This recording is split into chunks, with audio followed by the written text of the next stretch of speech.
दधाति पूर्वं यो वै वेदान् स प्रहिणोति तस्मै तं हदेवम् आत्मबुद्धिप्रकाशं मुमुक्षुर्वै शरणमहं प्रपद्ये।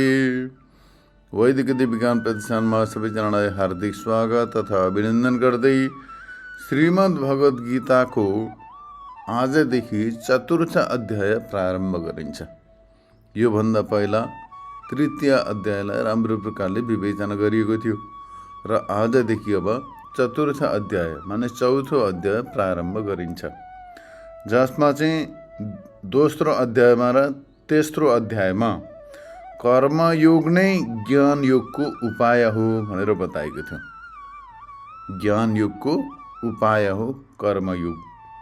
कर्मयोगद्वारा अन्तःकरण शुद्ध भएपछि ज्ञान योगको अधिकारी होइन्छ र शुद्ध अन्तःकरणमा वेदान्तको श्रवण मनन निधिध्यासन गरे पश्चात तत्त्वज्ञान उदय हुन्छ र तत्त्वज्ञानद्वारा मोक्ष प्राप्ति हुन्छ भनेर यस्तो प्रकारले बताइएको थियो, जसमा चाहिँ ज्ञान योगमा ऐसा ब्राह्म्य स्थिति पार्थ, अर्थात् यो ब्राह्म्य स्थिति प्राप्त गरेपछि त्यसैमा स्थित रहेपछि जीवन मुक्त हुन्छ र सन्तभ्यात्मानमात्मना अन्तःकरणलाई आत्मासँग जोडेर इत्यादि वचनहरूद्वारा मोक्ष साधनत्वको प्रतिपादन गरियो र अन्तिममा गएर ऐसा पन्था इत्यादि श्रुतिहरू अनुसार माने श्रुतिले बताएका छन् ऐसा पन्था यो मुक्तिको मार्ग हो, यसैद्वारा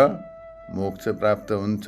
यस्ता प्रकारले कर्मयोगको प्रतिपादन गरिएको थियो, प्रामाणिकत्व सिद्ध गरेको थियो। कर्मयोग प्रामाणिक हो, यो कुनै कल्पना होइन, यो प्रामाणिक हो भनेर यस्तो प्रकारले प्रतिपादन गरेको थियो।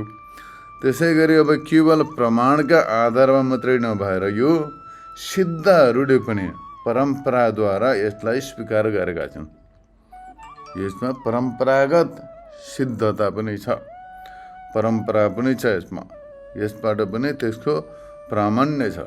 यो कुरो सूचित गर्नका लागि भगवानले यहाँ बताउनुहुन्छ, किनकि परम्पराबाट पनि यसलाई प्र्याक्टिकल रूपमा यसलाई अभ्यास गर्दै आइएको हो। यो केवल शास्त्र प्रमाण मात्रै होइन, प्र्याक्टिकल रूपमा पनि यो परम्पराद्वारा चलिआएको छ। यसै कुरालाई स्पष्ट गर्दै भगवान बताउनुहुन्छ। श्री भगवान उवाच इमं विवस्वते योगं प्रोक्तवानहमव्ययं विवस्वान् मनवे प्राह मनुरिष्वा कवे ब्रवीत्। भगवानले बताउनु भयो, पहिले मैले यो अविनाशी ज्ञान योगको सूर्यलाई उपदेश दिएको थिएँ। मैले यो अविनाशी ज्ञान योग सर्वप्रथम सूर्यलाई उपदेश दिएको थिएँ। सूर्यले मनुलाई उपदेश दिए र मनुले आफ्ना ज्येष्ठ पुत्र इक्ष्वाकुलाई उपदेश दिए। यस्ता प्रकारले यहाँ बताइयो। यो भावार्थ यसलाई व्याख्याद्वारा पनि बुझौँ। म परमात्मा, अहम परमात्मा। यहाँ भगवानले बताउनुहुन्छ इमं विवस्वते योगम प्रोक्तवान अहम छ। तो अहम शब्दको अर्थ हो म, र म माने परमात्मा। सृष्टिका आदिमा अव्यय अविनाशी वेद यसमा प्रमाण छन्। अर्थ यसलाई अव्यय भनेको अथवा अव्यय फलको हेतु हुनाले गर्दाखेरि यो योगलाई अव्यय बताइएको, किनभने त्यो फेरि फर्केर आउँदैन, फेरि त्यो फर्किँदैन। यस प्रकारले श्रुतिले बताएका छन्। न छ पुनरावर्तते न छ पुनरावर्तते, माने जसले यो योगद्वारा परमब्रह्म परमात्मालाई साक्षात्कार गर्दछ, परमात्मा तत्त्वको साक्षात्कार गर्दछ, तत्पश्चात उसको शरीर क्षय भएपछि, शरीर नष्ट भएपछि पुनः ऊ संसारमा फर्केर आउँदैन, ऊ मुक्त हुँदछ। सदा सदाका लागि ऊ मुक्त हुँदछ, उसले शरीर धारण गर्नु पर्दैन। त्यस्तो प्रकारको योग विद्या, त्यस्तो प्रकारको तत्त्व ज्ञान यो गीतामा बताइएको छ र यसमा वेद पनि प्रमाण छन्। यस्ता प्रकारले गर्दाखेरि यो अव्यय फलको हेतु हुनाले गर्दाखेरि अव्यय माने कहिले नाश नहुने, अव्यय भनेको व्यय शब्दको अर्थ नाश हुनु, अव्यय भनेको नाश नहुनु, अविनाशी। त्यस्तै प्रकारको अव्यय तत्त्वको साक्षात्कार गराउने हुँदा यो योगलाई पनि अव्यय भनेको हो। किनभने श्रुतिले बताएका छन् त्यो अव्यय तत्त्वको साक्षात्कार गरेपछि त्यो साक्षात्कार गर्ने तत्त्वज्ञानी व्यक्ति पुनः भनेको फेरि संसारमा फर्केर आउँदैन, फेरि उसको पुनर्जन्म हुँदैन। यस्तो प्रकारको यहाँ अर्थलाई स्पष्ट रूपले बुझ्नु पर्दछ। सर्वत्र ब्रह्म दर्शन रूप योगद्वारा हुने मोक्ष कहिले पनि व्यय हुँदैन।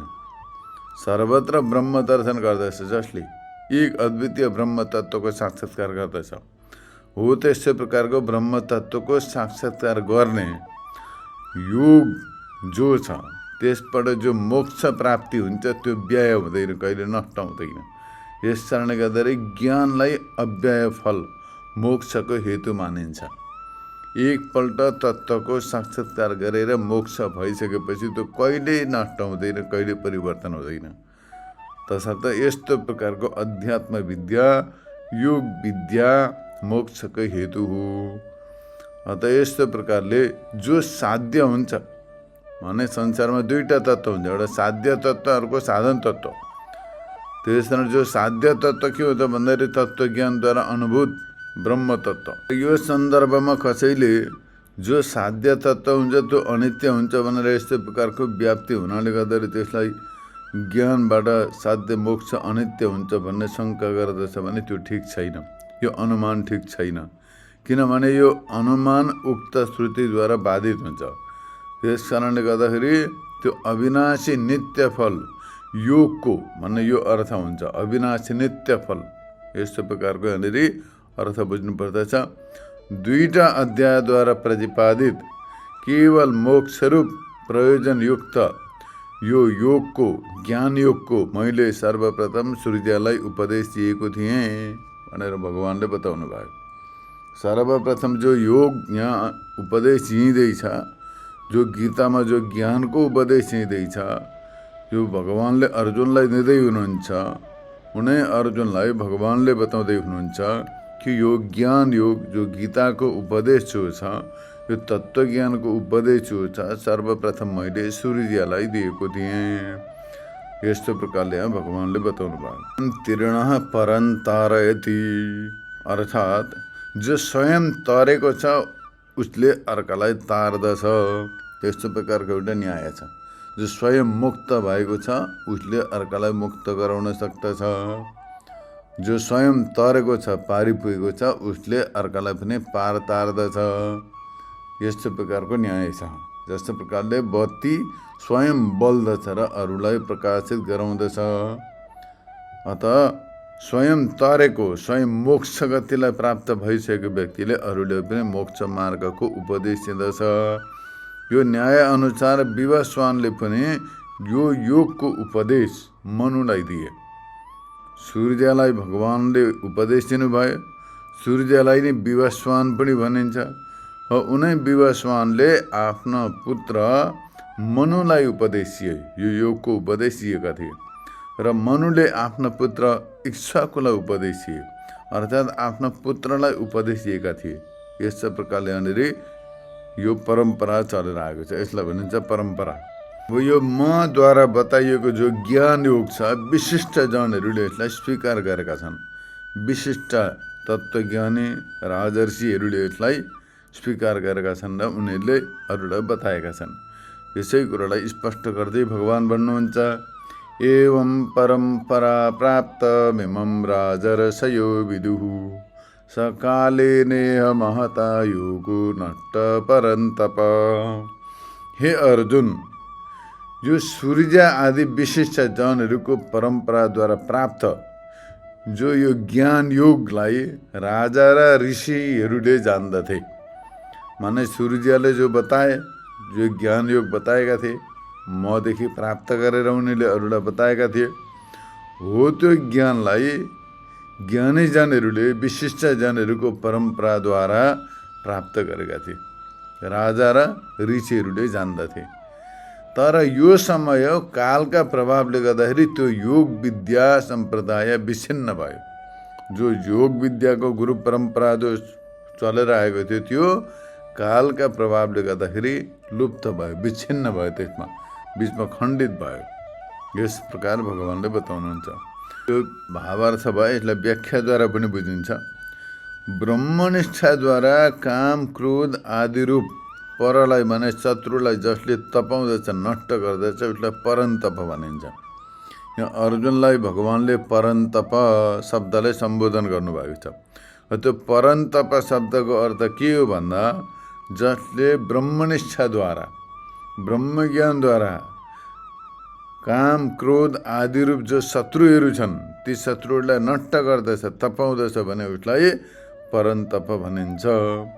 परन्तप यो सम्बोधन हो। हे अर्जुन, यस्ता प्रकारले बताइएको रीतिअनुसार विवस्वान आदि विशिष्ट जनहरूको परम्पराबाट प्राप्त ज्ञान योगलाई यो अर्वाचीन जनकादि राजर्षिहरूले पनि जान्दथे। यो त प्राचीन कालका राजाहरूले, प्राचीन कालका आचार्यहरूले स्वीकार गरेका थिए। त्यो विद्यालाई, योग विद्यालाई, यो ज्ञान योगलाई अर्वाचीन भनेको पछाडिका राजाहरू, जनकादि राजर्षिहरूले पनि जान्दथे, अर्थात् यस प्रकारले जान्दथे। राजा भएर जो ऋषि हुन्छन् उनीहरूलाई राजर्षि भनिन्छ। हुन त राजा हुन् तर ऋषि छन्। अब तपोमूर्ति, ज्ञानमूर्ति सबै कुरो उनीहरू अनुभवमा परिपक्व छन्, तपस्या सम्पन्न छन्, ज्ञानयोग सम्पन्न छन्, साधन सम्पन्न छन्। तिनीहरू सबै ऋषिहरू समान तत्त्वज्ञानी तपस्वी हुनाले गर्दाखेरि राजा भए तापनि उनीहरूलाई राजर्षि यस्तो प्रकारले सम्बोधन गरिन्छ। ब्राह्मण आदिको पनि उपलक्षण हो यो। अथवा राजानश्च ऋषयश्च, यस्तो प्रकारले राजर्षि शब्दको द्वन्द्व समास गरेर राजा पनि र ऋषि पनि जान्दथे, यस्तो प्रकारको अर्थ पनि हुन्छ। राजाले पनि जान्दथे, ऋषिहरूले पनि जान्दथे, यसो अर्थ पनि गर्न सकिन्छ। यदि यसमा कसैले शङ्का गर्दछ कि योगलाई जब महापुरुष राजर्षि जान्दथे भने सर्वत्र प्रसिद्ध नै छ, तब तपाईँले किन उपदेश गर्नुहुन्छ भनेदेखि त्यसको परिहार गर्दै भगवान बताउनुहुन्छ, त्यो पूर्व विवस्वान आदिमा मैले जुन योगको उपदेश दिएको थिएँ, उनीहरूलाई जुन योग परम्परा, योग विद्या चालु गरेको थिएँ, त्यो अहिले बहुत समय व्यतीत हुनाले गर्दाखेरि, समयको फेरबदलले गर्दाखेरि यो लुप्त भयो। प्रवर्त्य प्रवर्तक जनहरू नरहनाले गर्दाखेरि यो लोकमा नष्ट भयो, अदृश्य भयो। त्यो योग विद्या लुप्त भएर गयो। त्यसै विच्छिन्न योग विद्यालाई म पुनः तिमीलाई उपदेश दिँदैछु, किनकि धेरै समय बितेपछि बिचमा त्यो खण्डित हुन्छ। जति नै महत्त्वपूर्ण विषय भए तापनि जब त्यो व्यक्तिहरूले त्यो विद्यालाई महत्त्व दिँदैनन्, भौतिक सम्पदालाई महत्त्व दिन्छन्, भौतिक सम्पदा प्रति उनीहरू समर्पित रहन्छन्, योग विद्यालाई भुल्दछन् भने त्यो योग विद्या बिस्तारै बिस्तारो अदृश्य हुन्छ, लुप्त हुँदछ। यही कुरो भगवानले स्पष्ट गर्दै हुनुहुन्छ। त्यो मैले योग विद्याको उपदेश दिएको थिएँ प्राचीन कालमा, त्यो योग विद्या अहिले कालका प्रभावले गर्दाखेरि लुप्त भयो। भने बिचमा त्यसलाई कसैले प्रवर्तन गरेन, त्यसलाई कसैले बढाएन। त्यसै कारणले गर्दाखेरि त्यो प्राचीन कालदेखि चलिरहेको योग विद्यालाई कायम राख्नका लागि, योग विद्या लुप्त नहोस् भन्नका लागि सन्तजन, योगी सन्यासीहरू पनि आफू स्वयं मुक्त भए तापनि त्यो प्रवर्तन गरिरहन्छन्, किनकि त्यो लुप्त नहोस्, जनजनमा पुगिरहोस्। जनमानसले त्यसलाई बुझुन्, शान्ति प्राप्त गरून्, उनीहरूको लक्ष्य के हो, कर्तव्य के हो, उद्देश्य के हो, महत्त्व के हो जीवनको, त्यो सबै बुझुन्।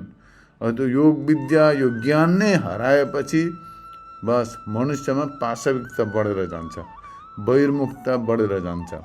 त्यस कारणले गर्दाखेरि मनुष्यको जो मानव समाज छ त्यो उच्छृङ्खल हुन्छ, एकदम भ्रष्ट हुन्छ, भ्रष्टाचार बढ्दछ।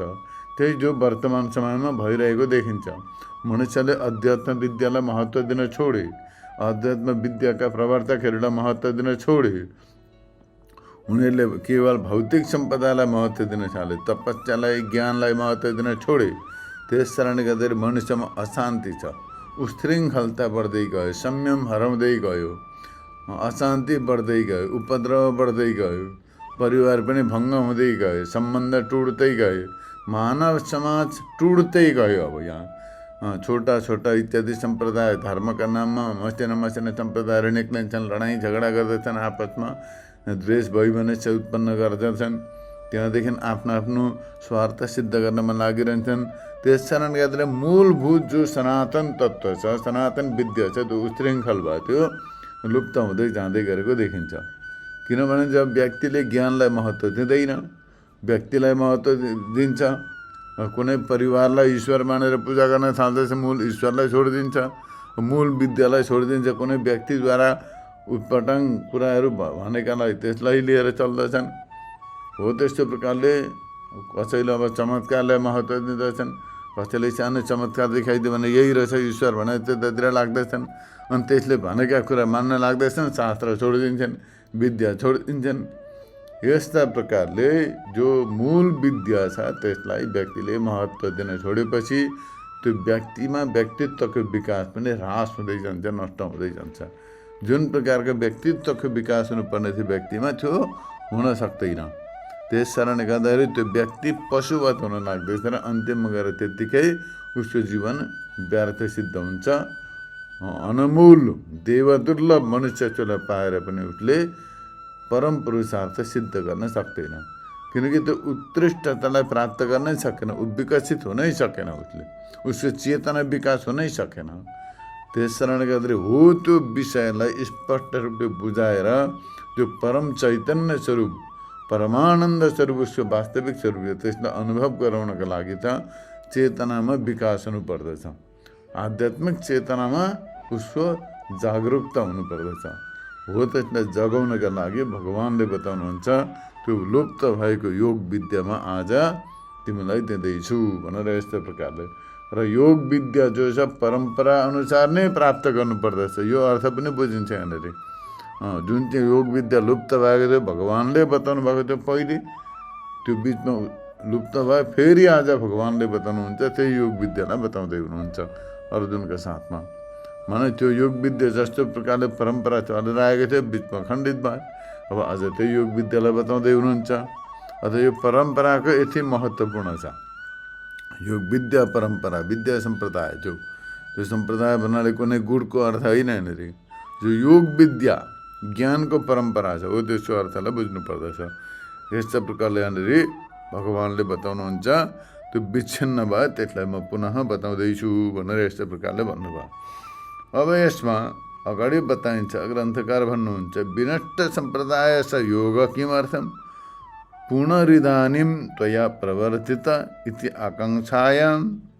अर्थात् जसको जुन सम्प्रदाय नष्ट भयो, योग विद्या जो ज्ञान विद्या परम्पराको सम्प्रदाय छ त्यो नष्ट भयो, त्यो योगलाई तपाईँले अब फेरि किन चालु गर्ने? यस्तो आकाङ्क्षा हुँदा कूटस्थ असङ्ग चेतन अभिकारी अविषय रूप आत्मामा अनात्मा र अनात्माको धर्म, त्यस्तो धर्मको अध्यास गरेर म कर्ता, म भोक्ता, सुखी दुखी यस्तो प्रकारले मोहित र दुखी भएका यो लोकलाई देखेर कृपाद्वारा त्यो संसार सागरबाट उद्धार गर्ने इच्छाले मैले तिमीलाई तिम्रो निमित्त गरेर यो उपदेश चालु गर्दैछु। यस्तो आशयले भगवानले बताउनुहुन्छ। यहाँनिर भन्नुको तात्पर्य भगवानले बताउँदै हुनुहुन्छ कि त्यो योग विद्या म पुनः बताउँदैछु। अझ पुनः त्यो योग विद्यालाई किन चालु गर्ने, किन प्रारम्भ गर्ने, लुप्त भइसकेको त्यो त भन्दाखेरि हो त्यसको तात्पर्य अर्थ यहाँनिर छ। त्यसको उत्तर के छ त भने कूटस्थ छ, मनुष्यको वास्तविक स्वरूप शुद्ध चैतन्य स्वरूप हो। कूटस्थ छ, असङ्ग छ, केहीसँग त्यस्तो सम्बन्ध छैन, त्यो त्यस्तो पवित्र छ, त्यस्तो शुद्ध छ, परम पवित्र परम शुद्ध छ मनुष्यको वास्तविक स्वरूप, चैतन्य स्वरूप छ, अविकारी छ, कुनै विकार छैन त्यसमा, अविषय रूप छ, त्यो कुनै केहीको विषय बन्न सक्दैन। त्यो आत्मामा अनात्माको धर्म र अनात्माको धर्मको अध्यास गरेर म कर्ता हुँ, अर्थात् त्यो आत्मा त केही कुनै कर्मको कर्ता होइन, कुनैको विषय होइन, त्यो आत्मा तत्त्वको ज्ञान छैन। मनुष्यले त यो शरीरलाई नै आत्मा मान्दछन्। अब कोहीले सूक्ष्म शरीरलाई आत्मा मान्दछन् होइन। सूक्ष्म शरीरमध्ये पनि कसैले इन्द्रियलाई, कसैले मनलाई, कसैले प्राणलाई, कसैले बुद्धिलाई, कसैले कर्मेन्द्रियलाई मान्लान्। हो त्यो मानेर अनि त्यहाँदेखि म कर्ता हुँ, म भोक्ता हुँ, म म सुखी हुँ, म दुखी हुँ, यस्ता प्रकारले मोहित भएका छन्। प्रशस्त रूपमा प्रसिद्ध रूपमा देखिरहेको छ, त्यो व्यवहारमा पनि दुखी भएका छन्। त्यो लोकलाई देखेर भगवानले करुणाद्वारा कृपाद्वारा उनीहरूलाई यो संसार सागरदेखि उद्धार गर्ने इच्छाले यहाँनिर यो तत्त्वज्ञानको उपदेश पुनः चालु गर्नका लागि बताउनुहुन्छ। स एवायं मया तेद्य योग प्रोक्त पुरातन भक्तोऽसि मे सखा चेति रहस्यं हि तदुत्तमम्। आज मैले त्यही पुरातन त्यो लुप्त भएको योगलाई जसद्वारा परमब्रह्म रूप उत्तम फल प्राप्ति गर्न सकिन्छ, त्यो योग विद्याबाट के प्राप्त हुन्छ भन्दाखेरि सर्वोत्तम फल परमानन्द स्वरूप ब्रह्म तत्त्वको अनुभव हुन्छ, ब्रह्म स्वरूपको साक्षात्कार गरिन्छ र मोक्ष गतिलाई प्राप्त गर्न सकिन्छ। त्यस्तो प्रकारको सर्वोत्तम पुरानो योग विद्याको म पुनः तिमीलाई उपदेश दिँदैछु। किन त भन्दा त्यसबाट परमब्रह्म रूप फलको प्राप्ति हुन्छ। त्यो परमब्रह्म परमात्मा साक्षात्कारको हेतु हो। त्यसकारण पात्र परीक्षाको बिना जुन कसैलाई यो साधारण प्रश्नकर्ता अनधिकारीद्वारा यो बताउन योग्य छैन, हर कसै ऐरे गैरीले यसलाई बताउन सक्दैन, ग्रहण गर्न पनि सक्दैन। यसलाई योग विद्या, यो विद्या जो म बताउँदैछु यो हर कसैले बताउन पनि सक्दैन र हर कसैले यसलाई ग्रहण गर्न पनि सक्दैन। त्यस कारणले गर्दाखेरि तिमी जस्तो योग्य पात्रलाई, शिष्यलाई म यो बताउँदैछु, किनकि तिमी मेरो भक्त पनि हो, शिष्य पनि हो। भक्तोऽसि मे सखा चेति माने मित्र पनि हो। तिमी मेरा भक्त पनि हो र मित्र पनि हो। त्यस कारणले गर्दाखेरि पात्रता विचार गरेर तिमीलाई म यो योग विद्या बताउँदैछु। यस्ता प्रकारले यहाँनिर भगवानले भन्नुहुन्छ।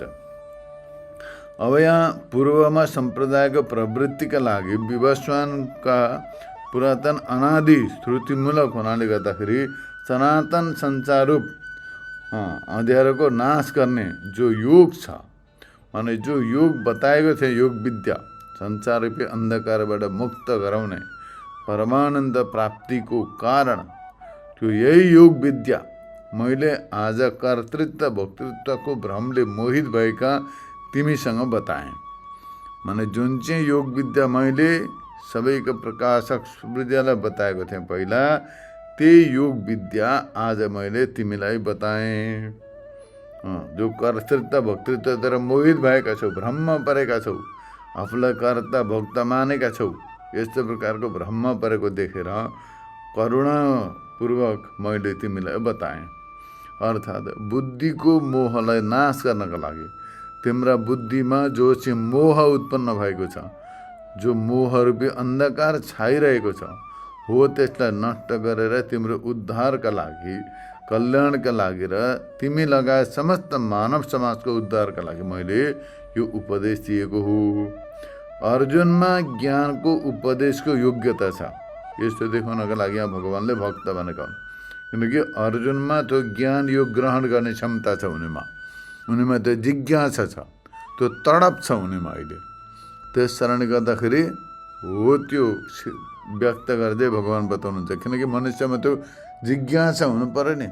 जान्ने इच्छालाई जिज्ञासा भने त्यो जिज्ञासा हुनु पर्यो, सिक्ने तडप हुनु पर्यो, जिज्ञासा हुनु पर्यो, विचार गर्ने क्षमता हुनु पर्यो, ग्रहण गर्ने क्षमता हुनु पर्यो, त्यसलाई नै दिनु पर्यो। कुनै ऐरे गएर जुन बुद्धलाई उपदेश दिएर के गर्ने, त्यो उँधो बगाएर उँभो खोज्न जाने खालको व्यक्तिलाई उपदेश दिएर कुनै लाभ छैन। त्यस कारणले गर्दाखेरि त्यस्तो प्रकारको योग्य व्यक्ति भक्तलाई म तिमीलाई मानेर यो उपदेश दिँदैछु, यो भाव। किनकि जस्ता प्रकारले शिवमाया विष्णु हुन्, त्यस्तै प्रकारले विष्णुमाया शिव हुन्। यस्तो प्रकारको शास्त्रद्वारा शिव र केशवको अभेद हुनको कारण शिव स्वरूप मलाई नै कपटलाई छोडेर श्रद्धापूर्वक तिमीले भज्दछौ। तिमी मेरा भक्त हौ, सदैव मेरो भजन गर्नु नै तिम्रो स्वभाव छ र तिमी मेरा सखा पनि हो, स्निग्ध मन स्नेहका पात्र पनि हो। किनभने सखाको स्मरण र श्रवण आदिबाट चित्त द्रवित हुँदछ।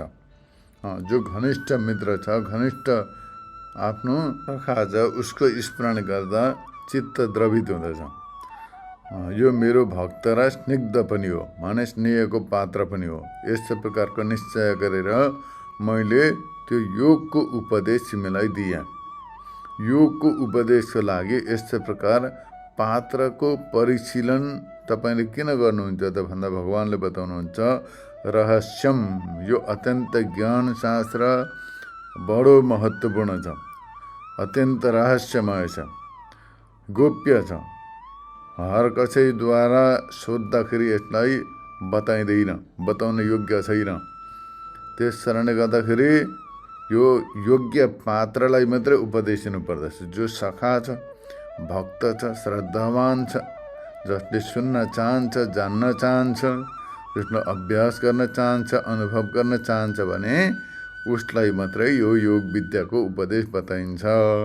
त्यो कसरी भन्दा उत्तमम, माने गृहस्थ र सन्यासीहरूको उत्तम सर्वोत्तम परमब्रह्मको प्राप्तिको कारण हो सबैका लागि। गृहस्थले पनि योग विद्याद्वारा, यो विद्याको अनुशीलनद्वारा ब्रह्मतत्त्वलाई प्राप्त गर्न सक्दछन् र सन्यासीहरू जो छन् उनीहरूले पनि योग विद्याद्वारा परमब्रह्म परमात्माको साक्षात्कार गर्न सक्दछन्। यसकारण यो शास्त्र मुक्तिको उत्तम साधन हो। यसर्थ यो अत्यन्त रहस्यपूर्ण छ। यो हर कसैलाई बताउने योग्य छैन, गोपनीय छ यो। त्यस कारणले गर्दाखेरि पात्रताको विचार गरेर मात्रै यसलाई बताइन्छ। यस्तो प्रकारले भगवानले बताउनु भयो। कुरा व्यवहारमा पनि लागु हुन्छ। कुनै व्यक्तिको पात्रता, उसको कस्तो छ, आदत कस्तो छ, विश्वासको पात्र छ कि छैन, त्यो विचार गरेर मात्रै त्यसमा उसँग विश्वास गर्नुपर्दछ। त्यस्तै प्रकारले कुनै वस्तु दिँदाखेरि पनि उसको पात्रता विचार गर्नुपर्दछ। त्यो वस्तुलाई दिन योग्य छ कि छैन, त्यो लिन लायकको व्यक्ति छ कि छैन, त्यो विचार गर्नुपर्दछ। कुनै सानो एउटा खाने पदार्थ पनि केही कुनै बर्तनमा राखिन्छ भने त्यो बर्तन, त्यो वस्तु राख्न योग्य छ कि छैन। जस्तै ताँबाका बर्तनमा दुध राखिँदैन, ताँबाको बर्तनमा दही घिउ राखिँदैन, किनकि त्यो ताँबाको बर्तन दही दुध घिउ राख्न योग्य छैन। त्यसै प्रकारले कुनै पनि अब पात्र छ, मैलो छ, सुनकै पात्र होला, सुनको बर्तन छ तर मैलो छ, सफा छैन भने त्यसमा कुनै पदार्थ राखिँदैन, किनकि त्यो शुद्ध हुनु पर्यो, पवित्र पनि हुनु पर्यो। त्यस्तै प्रकारले ज्ञान योगको उपदेश दिँदाखेरि पनि व्यक्तिमा त्यो क्षमता, त्यो पात्रता हुनु पर्यो, त्यसले ग्रहण गर्न सक्नु पर्यो त्यसलाई, अनि त्यसलाई अभ्यास गरेर अनुभव गर्न सकोस्। श्रद्धावान होस्, सर्वप्रथम त श्रद्धा होस्, त्यो ज्ञानप्रति समर्पण भाव होस्, तत्पश्चात मात्रै त्यो व्यक्तिलाई त्यो वस्तु दिनुपर्दछ। सरकारले कसैलाई नोकरी दिँदाखेरि पनि पहिला आरसिएसीमा जानु पर्यो, उसले त्यहाँ इन्टरभ्यू दिनु पर्यो। त्यस्तै प्रकारले पछाडि गएर फेरि त्यसमा उसले एप्लाई गर्दछ, सर्टलिस्ट चाहिँ हुन्छ, ऊ त्यसमा अब त्यो आयो उसको नाम भनेदेखि त्यहाँबाट गएर फेरि इन्टरभ्यू दिनु पर्यो। एक्सपिरियन्स त्यसमा प्रदर्शित, आफ्नो अनुभव पनि प्रदर्शित गर्नु पर्यो, कतिको एक्सपिरियन्स छ, कतिको लगनशील भएर काम गर्दैछ, त्यो विचार गरेर मात्रै दिइन्छ भने त्यो ज्ञान योग इत्यादिको उपदेश दिँदाखेरि पनि त्यही, योग विद्याको उपदेश दिँदा पनि त्यही हो। त्यस कारणले गर्दाखेरि व्यक्तिमा व्यक्तिको जो पात्रता छ, उसमा कतिको पात्रता छ, ऊ त्यो विषयका लागि त्यो विचार गरेर उपदेश दिनका लागि भगवान बताउनुहुन्छ भक्तो सिमे सखा चेति रहस्यम हि तदुत्तमम्। तिमी भक्त पनि हो र सखा पनि हो, त्यसै कारणले गर्दाखेरि तिमीलाई म यो उत्तम रहस्य बताउँदैछु। यस्तो प्रकारले भगवानले बताउनु भयो। र व्यक्तिले स्वयं पनि यो प्र्याक्टिकल रूपमा विचार गर्नुपर्दछ। उसले जो गर्न चाहँदैछ, जो जान्न चाहँदैछ, उसका लागि ऊ पात्र छ कि छैन, क्वालिफाइड हुन्छ कि हुँदैन, योग्य छ कि छैन, जान्न त चाहन्छ, प्राप्त गर्न चाहन्छ, चाहना त छ, तर त्यसका लागि उसमा पात्रता हुनुपर्दछ, क्वालिफाइड हुनुपर्दछ त्यसका लागि। कुनै अब एबिसिडी नपढेको मान्छे गएर चाहिँ कुनै अफिसको कुनै डिपार्टमेन्टको डाइरेक्टर हुन चाहन्छ भने त्यो सम्भव छैन, किनकि उसमा चाहना त छ तर अब त्यो पात्रता छैन, क्वालिफाइड हुँदैन। यस्तो प्रकारले ज्ञानका लागि, विद्याका लागि पनि व्यक्ति पात्रतामा परिपक्व हुनुपर्दछ, सिद्ध हुनुपर्दछ, अनि मात्रै उसमा त्यो दिएको उपदेश फलीभूत हुन्छ र त्यो उपदेश चिनेलाई पनि शान्ति प्राप्त हुन्छ, सन्तुष्टि हुन्छ र उपदेश प्राप्त गर्ने व्यक्तिले पनि त्यो उपदेशलाई चरितार्थ गरेर आफ्नो जीवन सफल बनाउन सक्दछ। यस्तो प्रकारले यी हर विषयमा यो विषय मननीय छ, स्मरणीय छ। यस्ता प्रकारले आजको विषयलाई प्रतिपादन गरियो। आजले यति नै। हरि ओम तत्सत।